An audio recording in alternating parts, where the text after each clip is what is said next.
감초님들 어서 오세요.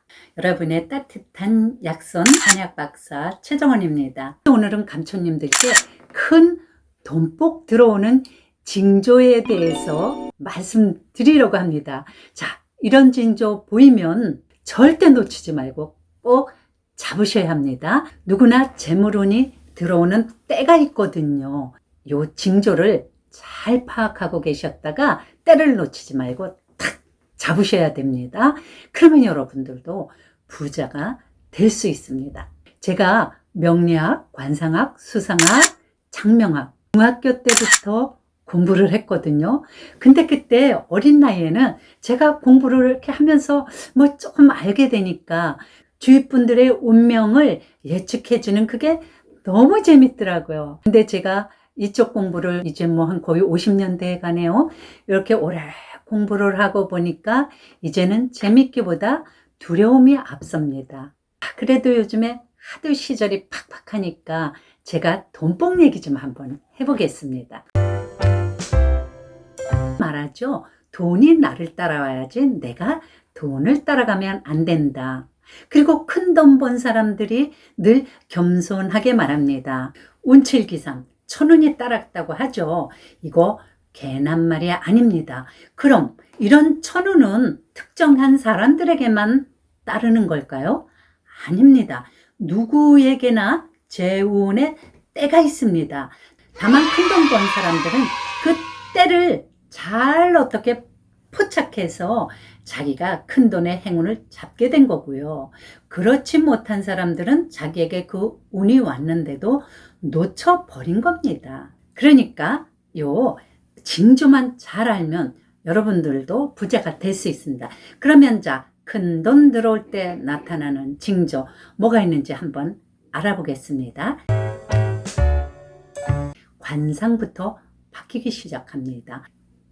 달마상법이나 마이상법에도 보면 큰 돈이 들어올 때는 관상부터 바뀐다고 했습니다. 자, 얼굴 관상뿐만 아니라 몸 전체의 형상이 바뀌기 시작합니다. 자, 그러면 관상과 몸 전체의 형상 어떻게 바뀔까요? 첫 번째 나타나는 징조, 밥맛이 좋아집니다. 옛말에도 밥을 맛있게 먹어야 복이 들어온다고 했죠.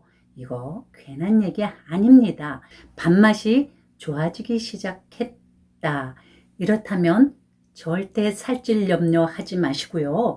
맛있게 드셔야 됩니다. 그리고 맛있게 드시니까 살이 살짝 붙겠죠. 근데 살찌면 안 된다고 다이어트 한다? 밥맛을 줄인다? 안 됩니다. 돈 들어오는 복을 쳐내는 겁니다. 재화가 내가 머물 곳이 아니구나 하고 떠나버리는 거죠. 몸에 살이 적당히 붙으면서 얼굴과 몸에 윤기가 짜르르르 돈태가 흐르면서 균형이 잡히게 됩니다. 몸이 평소 너무 말라 있어서 살이 잘 안 찌는 분들이 있습니다. 이런 분들 억지로라도 살을 찌우셔야 재운이 내게로 끌어당겨집니다. 두 번째는 얼굴의 윤기와 광채가 돌기 시작하는데요. 주변 사람들이 나에게 자기 당신 요새 얼굴이 좋아졌어. 주위로부터 이런 얘기를 자꾸 듣게 된다. 그러면 바로 이때가 당신에게 큰돈복 들어오는 징조입니다. 먼저 관상학적으로 상정이 되는 이마의 윤기가 짜르르 흐르게 되죠. 이때는 이마에 머리카락을 내리지 마시고요. 머리를 반듯하게 쓸어 올려서 이마를 환하게 잘 드러내셔야 됩니다. 제가 앞머리를 이렇게 자꾸 짧게 자르는 이유도 바로 지금 제게 돈복이 들어온 시기거든요. 이마에 가로주름이 보기 싫게 있다. 굵은 주름은 괜찮습니다. 찬 물결 그런 가로주름이 있다. 아니면 미간에 세로주름이 깊게 파여 있다. 이러면 가까운 성형외과에 가셔서 보톡스와 필러를 그 부분에 넣으세요.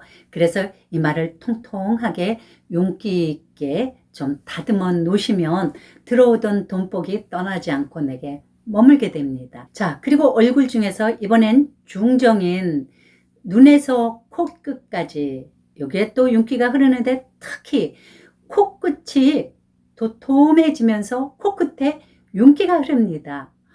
언제부턴가 내가 코끝이 약간 돼지 열 걸어놓은 것처럼 살짝 코끝이 처져내리는 듯 하면서 코끝이 도톰해지고 있다. 이러면 이게 돈복 들어올 징조입니다. 이때 팔자주름 보기 싫다고 여기에 보톡스 맞으시면 안 됩니다. 팔자주름이 적당히 져서 이렇게 코끝을 적당히 받쳐줘야지만 기루는 머물게 되는 겁니다. 그 다음에 하정인 코끝에서 턱끝까지 여기에 윤기가 생기는데요. 턱에 윤기가 짜르르 흐르게 되죠. 그러면서 양쪽 턱 밑에 살이 살짝 붓게 됩니다. 요즘에 뭐 예쁜 V라인 만든다고 이 턱 깎아서 뾰족하게 만드는데 그런 분들 절대 안 됩니다. 이거 재봉 날려 보내는 겁니다.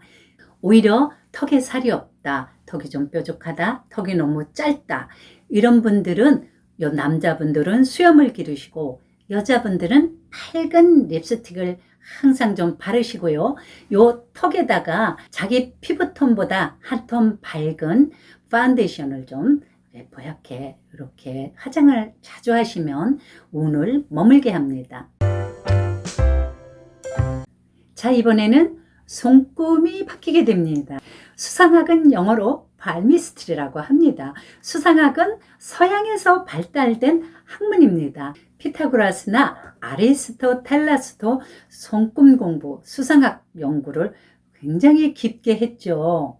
보통 부자 손금 하면 삼지창 손금, 또 막진 손금, 또 M자 손금, 이걸 대표 부자 손금이라고 하죠. 근데 이런 손금 가진 사람도 가난하게 사는 사람이 있고요. 또 이런 손금 가진 사람이 많지가 않습니다. 눈을 씻고 봐도 나한테도 그런 손금이 없어. 그런데 어느 날부터 내 손금이 살살 뭔가 바뀌기 시작하네. 이렇게 바뀔 때 큰돈 들어오는 징조입니다. 첫 번째, 성형문, 별 모양이 손가락에 나타납니다. 제가 몇 년 전부터 이 별 모양이 나타나는데요. 검지 아래에 나타나면 부와 명성이 높아지고요. 약지 아래에 나타난다면 본인과 자식에게 재운이 들어오는 거고요. 소지 아래에 나타났다 그러면 장사나 사업을 하던 분들 대박이 날 겁니다. 둘째, 재물선. 재물선에는 태양선과 재운선 두 가지 선이 있는데요. 태양선은 약지를 향해서 올라가는 선이고요. 재운선은 소지를 향해서 올라가고 있는 선입니다. 태양선이 나타났다면 큰 돈을 벌 수 있는 기회가 생기는 거고요. 재운선이 나타났다면 그동안 돈을 벌어도 돈이 줄줄줄줄 어디론가 자꾸 새나가. 그런데 이 새나가던 돈이 신기하게도 안 새나갑니다. 그러면서 재물이 차근차근히 차곡차곡 모이게 되죠. 물론 이 두 선이 함께 같이 생기면 더 좋고요. 둘 중에 한 선만 있어도 큰 돈 들어올 징조입니다. 자, 이번에 세 번째는 재부문, 엄지손가락 두째 마디에 옆에 그림으로 띄워드리겠습니다. 이 부분이 세로주름, 가로주름, 주름이 많이 생기고 우물정자, 세모, 밭전자, 마른 목골, 이런 주름들이, 작은 주름들이 생기기 시작한다. 그러면 대박을 기대하세요. 이번에 네 번째는 전자문, 사업선과 생명선 주변에 밭전자의 무늬가 나타납니다. 자, 이거 역시 부동산으로 재미 좀 볼 손금이죠. 자, 이제 마지막으로 다섯 번째, 정자문, 검지손가락 아래에 우물정자 모양이 나타납니다.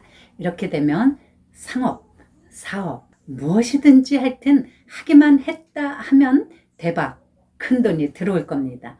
근데 이런 선이 처음부터 있는 게 아니라 어떤 사람들이 어느 날 그 돈 들어올 시기가 되면 나타난다니까요. 오늘은 여기까지 하고요. 다음 시간에도 큰 돈 들어오는 징조 2탄을 말씀드릴 건데요. 이때는 인간관계, 친구관계, 가족관계, 또 꿈, 이런 걸로 또 징조가 나타납니다. 2탄에서 그거 말씀드리겠습니다. 자, 다음 2탄을 기대해 주시고요. 여러분 모두 부자 되고 행복하세요.